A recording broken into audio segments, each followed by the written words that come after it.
आपको क्या लगता है? नीतीश कुमार का रोज आप लोग देख रहे हैं। क्या नरेंद्र मोदी को, क्या अमित शाह को यह पता नहीं है कि मानसिक तौर पर नीतीश कुमार और शारीरिक तौर पर वो मुख्यमंत्री बनने की स्थिति में नहीं है? फिर इतने बड़े राज्य की 13 करोड़ लोगों की जिस पर जिम्मेवारी है, उस पर आपने नीतीश कुमार को थोपा हुआ है। क्यों थोपा हुआ है? नीतीश कुमार को जैसे शिखंडी की तरह सामने खड़ा करके पीछे से राजनीति कर रहे हैं। अगर भाजपा में दम है तो अपना मुख्यमंत्री बनाओ और लड़ो चुनाव सामने से। इनमें तो दम है नहीं। सामने से नीतीश कुमार का चेहरा लगा रखा है। वो आदमी न शारीरिक तौर पर सक्षम है, न मानसिक तौर पर स्वस्थ है, और उनको सामने रखकर और ये भी नहीं बता रहे हैं कि अगला मुख्यमंत्री नीतीश कुमार ही होगा। ये सिर्फ बिहार की जनता के साथ धोखा कर रहे हैं भाजपा वाले। सामने नीतीश कुमार को रखा है। अगर गलती से कहीं चुनाव जीत गए तो सबसे पहले नीतीश कुमार को हटाकर कोई भाजपा के आदमी को ये लोग बनाएंगे, जो काम इन लोगों ने महाराष्ट्र में किया है। तो भाई, आप जितने लोग यहाँ आए हैं, आपकी ये संख्या बताती है कि जनसुराज की कोई ताकत है या नहीं है।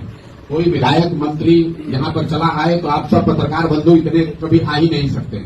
और आपको मालूम है कि अगर आप आए हैं तो इसलिए आए हैं कि आपको ये एहसास है कि जनसुराज जमीन पर है। दूसरा कोई दल कोई भी दावा कर ले, बिहार में अगर एक राजनीतिक व्यवस्था, एक राजनीतिक विकल्प और दल जो जमीन पर कार्यकर्ताओं के, लोगों के स्नेह से, सहयोग से चल रहा है, उसका नाम है जनसुराज। ये निश्चित बात है कि ये नया दल है। अभी 2 वर्ष लगे हैं, लेकिन 2 वर्ष पुराना दल, और दल तो अभी 6 महीने पुराना ही है। 6 महीने बना पुराना दल, कम से कम ये तो हर व्यक्ति मान रहा है कि इस बार जो चुनाव होगा वो त्रिकोणीय होगा।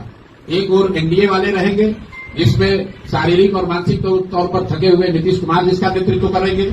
एक और राजद वाले होंगे, जो कि जंगल राज के लिए, जिनको पूरा बिहार नहीं पूरा देश जानता है। और तीसरी ओर जनसुराज होगा, जिसमें पढ़े लिखे, ईमानदार, समझदार लोगों का एक समूह होगा। अब निर्णय बिहार की जनता को करना है, तो उनको लालटेन का जंगल राज वापस चाहिए, या थके हुए नीतीश कुमार चाहिए, या बिहार के लोगों के द्वारा बनाया गया एक ईमानदार सशक्त विकल्प जनसुराज चाहिए।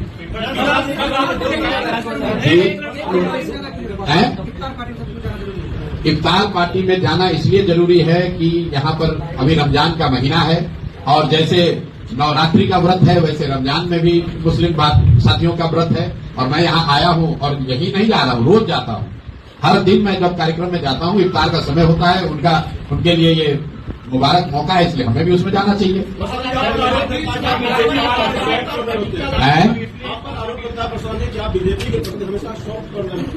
देखिए, मैंने हमेशा जो बात कही है कि बिहार की बर्बादी के लिए लालू और नीतीश जिम्मेवार हैं, क्योंकि पिछले 30-35 साल से लालू जी और नीतीश जी ही राज्य का नेतृत्व कर रहे हैं। लेकिन बिहार की बर्बादी के असली गुनाहगार कांग्रेसी और भाजपाई हैं।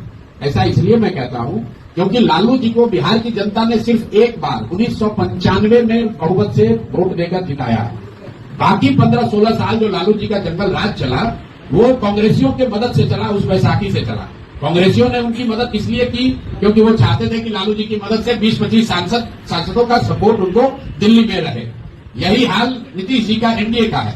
नीतीश जी को बिहार की जनता ने सिर्फ एक बार, इसको भी ध्यान रखिए आप लोग, सिर्फ 2010 के चुनाव में नीतीश जी के पार्टी को 117 विधायक मिले थे। उसके बाद नीतीश जी को कभी बहुमत बिहार की जनता ने नहीं दिया। फिर भी 18-19 साल से नीतीश कुमार मुख्यमंत्री हैं, वो भाजपा के बैसाखी पर हैं। भाजपा उनकी मदद क्यों कर रही है? भाई, जो भाजपा दूसरे राज्यों में दूसरे दलों को तोड़कर खरीद फरोख्त करके सरकार बनाती है, वो बिहार में थके हुए नीतीश कुमार को क्यों मुख्यमंत्री बना के रखती है? इसलिए कि उनको दिल्ली में 10-20 सांसदों का लालच है। इसीलिए मैं बार बार हमेशा कहता हूं कि कांग्रेस और भाजपा ने बिहार को और बिहार के भविष्य को लालू और नीतीश के हाथ में, सब जानते बूझते इनके हाथ में बेच दिया। जैसे कांग्रेसियों ने हम लोग का भविष्य लालू जी के हाथ में बेचा, वैसे ही भाजपाइयों ने हम लोग का भविष्य नीतीश कुमार के हाथ में बेचा है।